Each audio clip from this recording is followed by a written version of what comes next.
on any sort of interesting things that we'd found, or just even to say like we're done with this host, we're done with this port, whatever. And then also we found in previous tests that we needed something that was kind of robust. If you're running a scan that's taking several days and for some reason it dies in the middle, often you kind of end up having to start from the beginning. Sometimes that's because things get randomized and you don't have a good way to know where you were. This is Nepenthes, maybe. Yep. And then, so we wanted to be able to basically just kill off everything and start it back up and not lose a whole lot of data. We know that we might lose the exact thing we're in the middle of, but we didn't want to lose everything. So, pick your starter here. A bunch of different options that we can start with. Some of them are considered okay for this sort of thing. Obviously, Nmap is kind of what you're expected to do in a lot of this situation. Nessus is also kind of useful for doing these scans. I'll talk more in detail about each of these. We tried to split things up with parallel, which is weird, but whatever. Mass scan is also an option for doing large scans. There are a few other options that also came up. So Nmap is the nobody ever got fired for buying IBM version of the port scanner. It works well. It does a few things that will kind of slow itself down. It was more or less written for slower network connections, more flaky network connections. And so, if you give it a large range of hosts and some of them aren't responding at all, it will keep slowing down because it thinks maybe it's just dropping packets. There are options that you can use to limit that, but we found that even, trying to sort of tightly constrain Nmap, it was more difficult than it should be. And we also found that even with decent sets of options, just running 2 copies of Nmap with different ranges gave more results and faster. So we wanted to be able to split that up as well and not just rely on it as the one tool that we were using. Nessus is nice, has lots of features, has lots of plugins. That's kind of, as far as I'm concerned, the main benefit of Nessus is that you don't have to write plugins for each of these things or tools or whatever. Tenable does a pretty good job of getting out updates to it when there's some new thing that you can check for remotely. There will be a plugin in Nessus in not all too long. However, we found that it was kind of slow for doing scans. It kind of fell prey to a lot of the things that Nmap had as issues, as well as some of the tuning that you would need to keep the normal Nessus scans that would actually test for vulnerabilities from being too disruptive, meant that the port scans ended up going more slowly. And we also found that for whatever reason, we could scan the same host a few times, no changes on the host, and get different ports that came back as open. Sometimes it would miss finding fairly obvious things that should have worked just fine. We had this problem with, I want to say Heartbleed, where sometimes it would detect it and sometimes it wouldn't, on a host that we knew was vulnerable. So we didn't necessarily want to depend on it a whole lot. But it's, obviously, if you're doing Netpens, you've probably either used it or at least heard of it. So again, talking about splitting up Nmap, we did consider using parallel and just split up Nmap into smaller runs. And we actually did this a few times. It did go faster, but it was not really what we wanted to do. Just kind of move on from there. Mass scan, at the time we were starting Unicorn scan was I guess, the more initial one there. Those sorts of tools that basically just sort of spray out a bunch of packets and wait for responses are very useful for scanning the entire internet, especially when they go randomly, but it is not particularly great for a lot of our clients. A lot of our clients, even if you're just doing 1 or 2 scans with Nmap, their network team will call us up and say, hey, our switches have too much utilization. Please stop. So we figured that trying to integrate something like mass scan might not work out too well for them. It also doesn't have as many of the features from Nmap that we'd want, but still could be useful to integrate into some sort of tool, just because it has the advantage that it's significantly faster. So it might get some of the easier to catch ports and get more data faster. And then it sort of became to the option of just make a new some new tool to manage scans, which seemed kind of absurd at the time, just because there was a lot of effort that had to go into it. But we decided to do it anyway. It was not all terrible. Named it Nepenthes. Nepenthes is a carnivorous plant. Got a picture of one there. And if you sort of squint at the name, it looks a little bit like Netpens. So figured we'd go for it. There's sort of a simple architecture for Nepenthes. There's a sprout that just manages everything. It's built on Rails, uses a MySQL database, uses Redis. Sidekick manages jobs for it, which is similar to Rescue or Delayed Job if you used either of those with Rails. Then there are tendrils that are basically do all of the work. So they'll do the port scan, they'll check host names, they'll do ping, they'll do SSL checks, anything else that we have as work to be done will be done by a tendril. And then they communicate with each other via Redis that's just sort of exported via an SSH tunnel. So the Sprout SSHs out to the tendril and tunnels back a Redis connection. So you can transfer data there, but there's no direct database connection from the tendrils. So that's kind of nice.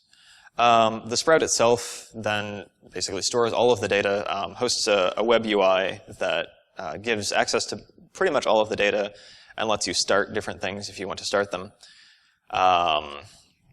You can initiate scans from that web UI. That's a little bit limited so far. You can also initiate scans from the Rails console, which basically just gives you full Nmap options because that's what we're using to do actual port scans. You can write your own workers to do other things. And then it also, we say it supports multiple users, which is basically just the fact that it's a web interface and multiple people can use it at the same time. It doesn't track things separately, but the idea is that I can send a link to somebody and say, hey, look at this host, something doesn't seem right here, or we should investigate this further. And so that's something that we've done a fair amount in tests.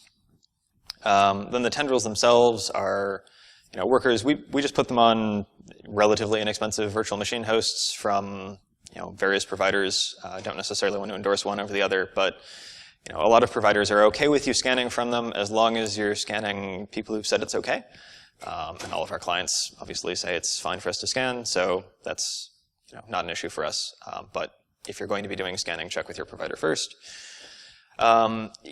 Nothing ever hits disk on the tendrils, so if you have sensitive data that you're concerned about, at best, anybody who takes over a VM provider that you're using will get what you're scanning and the immediate scan results that they'll see when they're looking at it.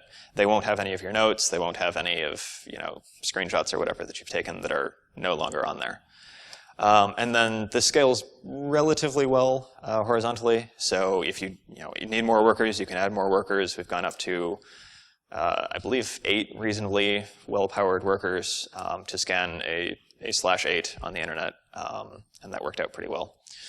So, and the idea is, if one of these dies, nothing bad happens. Those jobs will basically just get requeued. You can completely kill them off, and everything should still work just fine, which is a benefit for us as well. We had a few other goals when we were writing it. We wanted to make it easy to extend because sometimes you're in the middle of a test and you say, well, I need the data in this way, or the client wants some other type of report that we hadn't had before. The idea was to keep it mostly idiomatic Rails. So if you're familiar with Rails, or realistically if you're familiar with Python or some other high-level language, you can pretty much jump in and make some changes if you need to. And we almost had an explicit goal of we weren't trying to make this a long-term deployment thing. So if you needed to just make quick patches to it to make some feature work that you wanted to add, that's basically just fine. You're kind of expected that if you need to write code, it doesn't have to be the greatest as long as it works. But we also don't have any sort of differences to say well, a month ago this port wasn't open and now it is. That's a feature that might be nice to add, but we don't have it yet. So I'll do a bit of a demo here.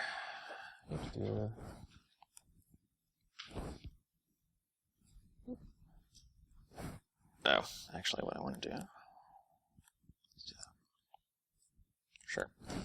Okay, so this is the main Nepenthes web interface page. Right now it's got a bit of data preloaded, just in case scanning locally doesn't go very well. But there are a number of different queues, so things are broken up by basically how much memory they take up, and then how fast they go. So obviously you can have more workers that run with lower memory, whereas the high memory workers usually, virtual machines that you're getting from some provider are constrained more on RAM than they are on CPU usage or bandwidth or anything else. So we broke things up by the amount of memory that they used. So things like taking a screenshot takes a lot of memory. Running Nmap does not take a lot of memory. So kind of have it split up that way. Then we split them up by whether they're fast or slow. So pinging a host takes very little time. So that's something that's fast. Scanning a port scan takes a little bit longer. The idea is that we get faster results back quickly, again, just to get as much data as we can as quickly as we can. It'll still do everything, but it might take a little bit, the slower things will take longer. So most of these are grayed out because there's nothing left to do. You can add some IP addresses. Let's see. I'm on. Okay, we'll go with that.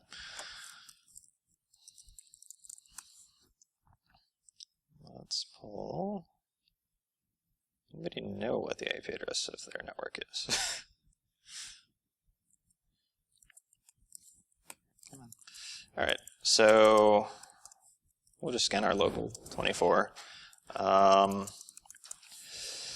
So you can put in IP addresses. You can put them in as a range if you want. You can put them in as CIDR notation. Generally, we've been able to basically copy and paste any list that we get from a client into this, and it'll work just fine. You can tag things. So I can say, this is the Westin and this is the lobby. If I wanted to say, like, this is the conference part. You can add different tags. You'll see those when you see results, which has been useful. So we can say, hey, this is in this data center, and so we know it might be these types of applications or whatever. So we can just add those. You can add tags to everything that's on this list. You can also add a region. I'll get to regions in just a second. Actually, probably more than a few minutes. You can see this takes actually a little bit of time to add IP addresses.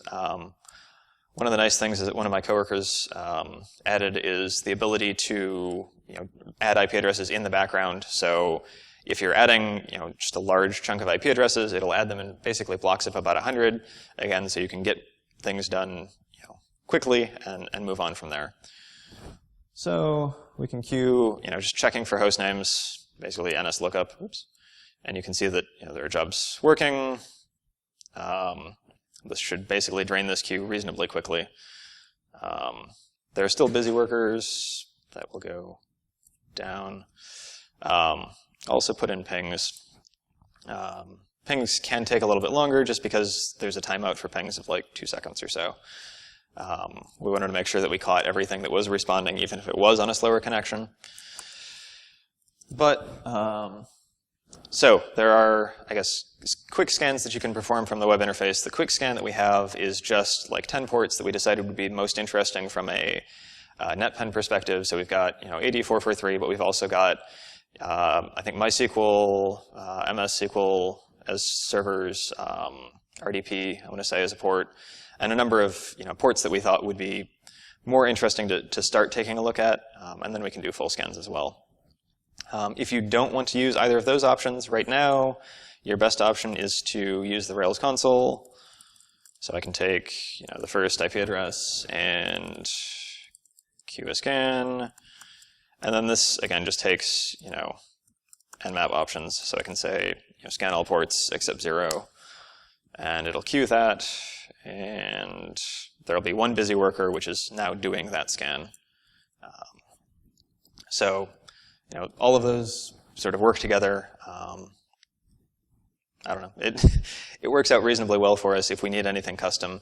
But again, quick scans are usually sufficient. Quick scans also go reasonably quickly. Right now, there we go. All right. So again, you have 20 workers at a time.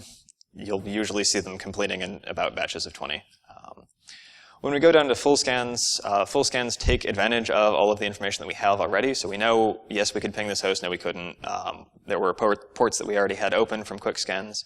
So we'll prioritize hosts that we knew had some ports open to look at those first for full scans. Again, we'll still scan everything, but we're trying to get the most likely hosts that have other ports open first. So if it was pingable, it gets added as well into that first chunk, and so on. So let's see. There really aren't many additional open ports here. There's a few. I'll wait for this to train a little bit.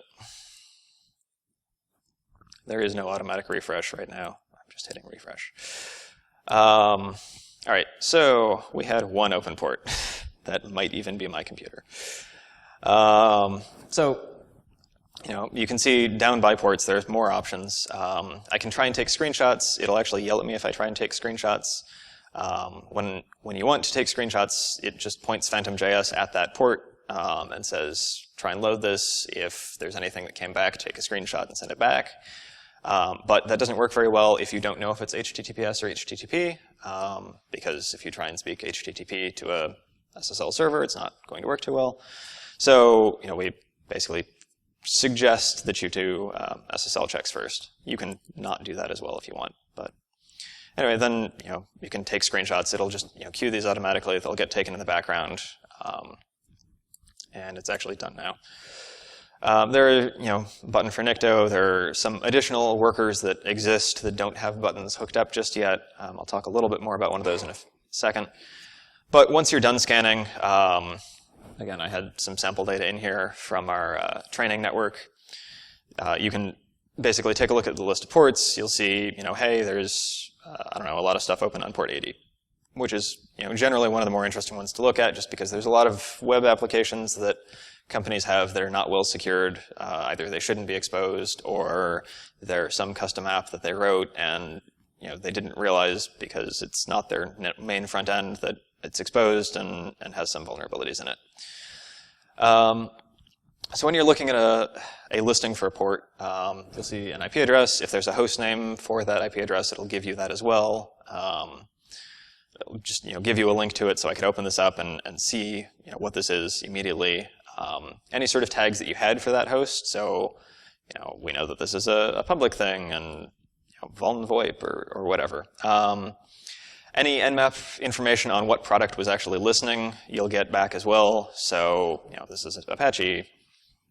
Again, we'll pull in screenshots, pull in any extra data that Nmap wanted to give us. Any of the other workers that we might have had can also stuff information into the extra data there. And then you can also just make a quick note and say, this web server is completely uninteresting. And you can mark it as done and just save that. It'll mark this, keep notes here so you can see what other people thought of it when you were going through, if you're working with a group.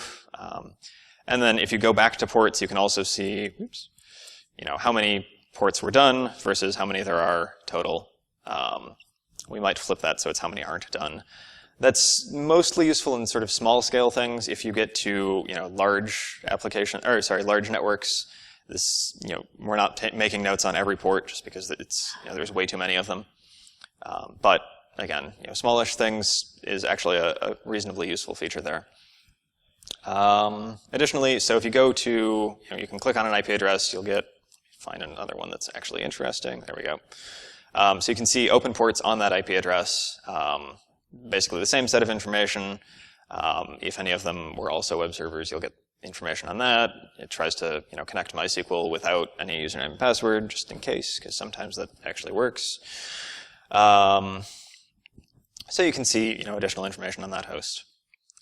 Similarly, if we knew that, for example, the client's running a terribly outdated version of Apache that is exploitable, you can say, find me all of the Apache servers, and it will do that. It will say, hey, they showed up on 80 and 443. You can go to 80 and just get, only the Apache servers, and you can do that with, other applications that are identified as well. Okay, so sort of briefly, we had showed some screenshots. There's also a screenshot view, which just gives all of the ports with screenshots. And as you're scrolling through this, you can sort of see some of these are duplicated. And you don't necessarily want to scroll through hundreds of the same front-end server. So there's actually an option to just show only the distinct screenshots. and it'll collapse those down. So this is the same server on HTTP and HTTPS. Some of them you'll get different IP addresses are hosting the same thing, and that's useful to just call out. Hey, I don't really care about the default IIS homepage. Somebody set this up and didn't actually put a website there. Or maybe you do care, but different things that you can look for there. Then we've also got, for completeness, there's a IP addresses tab. When you have relatively few IP addresses, maybe this is useful. The main thing is that you can search for an IP address in here as well. Well, let's not do that. 29, sure. So you can pull up an IP address if for some reason a client says like, well, why were you hitting this, or what did you find on this host? We found that to obviously be something we need to do from time to time. There's a summary view which some people use, some people don't. You can basically say, give me a table of potentially interesting ports and which hosts had those open. That's partially I'm showing it as hey, it's a feature here, but also this was something that one of our consultants wanted because they felt that it would really benefit their client. Somebody else who had never really written any code for Nepenthes was able to just bang out this report in about 1 to 2 hours, and wrote all of the code for this, made the CSV download, and made everything else. So if you need to add a feature to Nepenthes in basically in the middle of a test, it's really quite easy to just add a feature if you want. Close to the last thing here, I mentioned regions. Regions are actually something that we had added. Again, my colleague Tomac added support for this as well. Is super useful because sometimes you'll have a client that says, we don't want you to even possibly interfere with our business, so you have to test off hours. So you can only test, from 6 p.m. to 4 a.m. or something like that. Nepenthes will let you set up these options and say, we can only test anything in this region during this time. But sometimes you'll have a client that says, we have offices in Asia, and we have offices in Europe, and we have offices in the US, and we want you to test all of them off hours. So rather than running a bunch of different installations of Nepenthes or running, trying to find the 1 or 2 hours of overlap that you have, you can set up different regions, give different hosts to different regions, and it will only scan things basically during the time it's allowed to scan them. So you can continue scanning all the time, but only the things that you're allowed to do, which has been a reasonably nice feature there. In terms of getting data out of Nepenthes, we've got, we tried to be reasonable about all of the ways that you might want to access data. So you can just, get a CSV file that contains all of the open ports on which hosts. So if you, need to process this somewhere else, you can do that. And that, again, just gives you a list of everything that was open. If for some reason you want to say, like, give me all of the web servers, again, you can go to, just get a text listing of all of the IP addresses that had web servers open, or at least had port 80 open. Again, you can do that with a product. You can do that with pretty much anything that comes up here. And then as one of the other integration features that we had that was useful, because we're doing Nmap scans, we're doing them with XML just to be able to parse them. A number of other tools will take out Nmap XML. So we have a feature that will just sort of shove together all of the Nmap XML data that we got out into one large file, so you can import this into something else that takes Nmap XML, and it will read it as if it was one large scan. There are a few reasons for that. Our main reason for doing that was to integrate with Nessus, where in Nessus 5 you could actually take a list of IP addresses and give it Nmap XML, so it would not do its own port scans. It would just assume it knew which ports were open, which really sped up Nessus for us as well. In Nessus 6, that option appears to have been removed. They claim it's no longer supported. I'm not entirely sure why. But then, in keeping with it's relatively easy to add a worker to Nepenthes, I started a few weeks ago adding a worker that uses the Nessus 6 API to basically just clone an existing policy that you have in Nessus, set up the specific ports that it knows are open for a given host, start a scan on that host, wait for that scan, pull the scan results back into Nepenthes so that you can view them and browse them there, and then deletes the new custom scan-in policy just to leave things back where it left it, or where it found it. So that's a feature that exists in the Nepenthes code, but just because the Nessus 6 API is actually really flaky, we haven't pushed that into the user interface yet until I get a little bit more comfortable that it will not just completely trash the list of available policies and scans. So anyway, a bunch of different options there. Let's see. Undo this. Okay. All right. So to use Nepenthes, it's public on GitHub. It's free, open source. Take a look at the README, please. It sort of walks you through installing it. Installing it is actually reasonably easy. It sort of expects that you have a somewhat recent Ubuntu server VM. There's a script that will just download and install all of its dependencies, set them up, and basically spit out a username and password to access the web interface. Again, the idea is that the Sprout has more sensitive information. You probably want to host that locally, and then tendrils can just be hosted on some cloud provider if you want. You can also host those locally. It doesn't really matter. But usually, cloud providers have either better network access than you have, or we've run into issues where our ISP doesn't work very well if you're trying to open hundreds of thousands of connections in a fairly short period of time. So again, those are useful. You can install it locally, just like obviously I have it running on my laptop. Don't use the scripts for that because it might clubber things that you're trying to do. Anyway, try to avoid exposing the Sprout to the internet. We're a security company. We tried to write it to be reasonably secure, but we haven't actually looked at it too carefully with an eye for securing the actual interface. So if you do expose it to the internet, you might want to take a little bit more close look at that. We keep it internal anyway. It's got password on it, so that's reasonably limited there.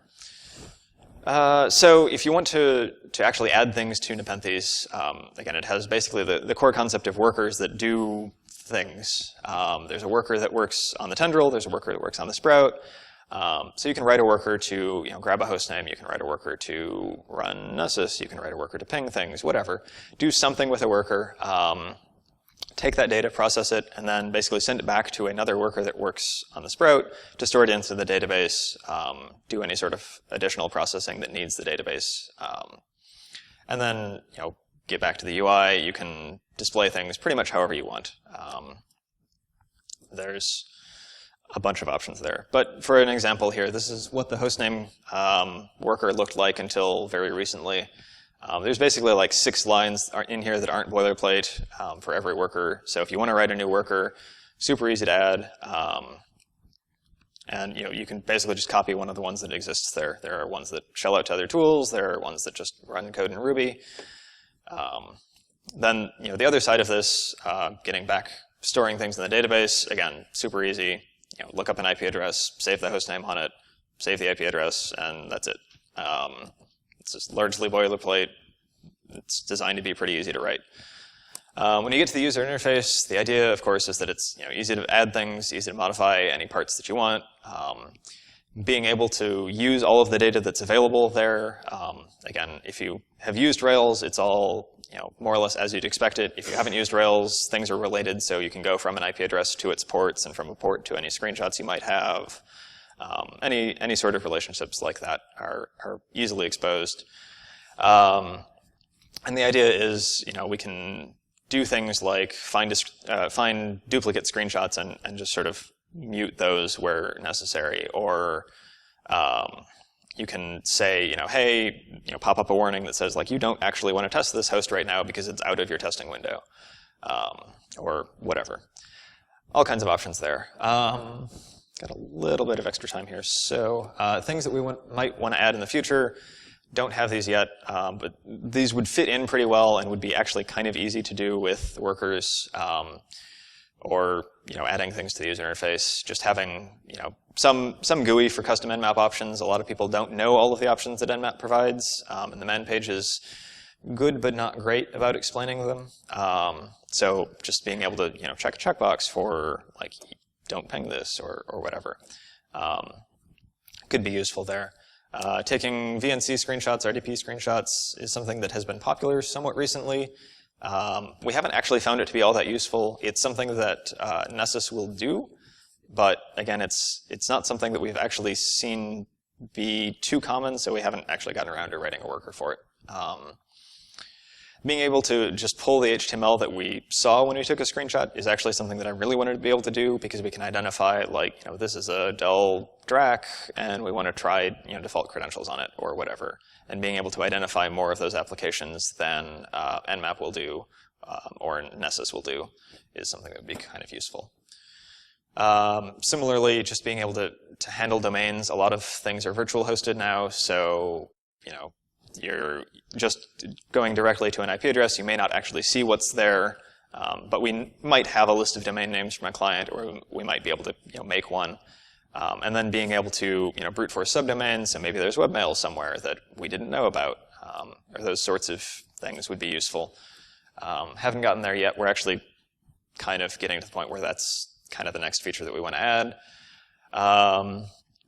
Adding workers, doing any sort of processing. Right now, the defaults for the scripts that will install it and run kind of assume you have 1 GB of RAM, because that tends to be really cheap to get on cloud providers, but it doesn't scale automatically when you get more RAM.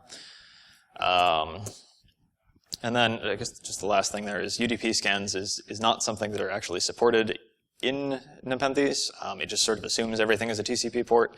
UDP scans themselves are kind of tricky, just because there's no guarantee that you'll get a reply even if something's listening.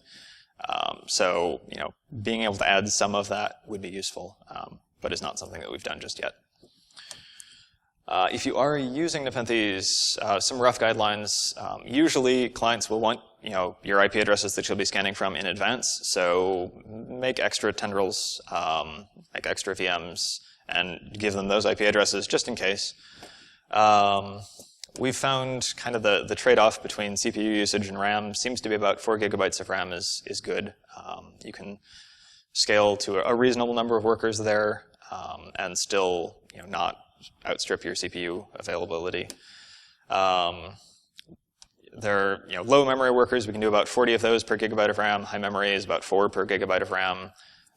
If you get into some really advanced configuration, you might separate those so that you're not trying to oversubscribe your RAM between low and high memory workers. That's kind of out of scope for most of it, and generally hasn't been an issue for us. But in a few cases, that's been useful. So consider it if you're working on that. But I believe that's about it. A little bit early here. Any questions about anything?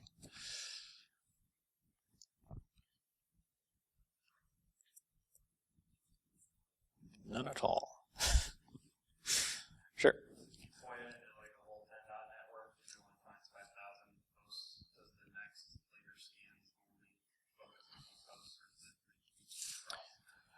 So yes, both. So for example, if you tell it to ping like an entire /8, it will use that information for the next scans. So it'll start by only looking at hosts that were pingable, but we know that not everything responds to ping, so it will continue to do everything else, but it will start with the ones that it knew were live. So it tries to be smart about that sort of thing.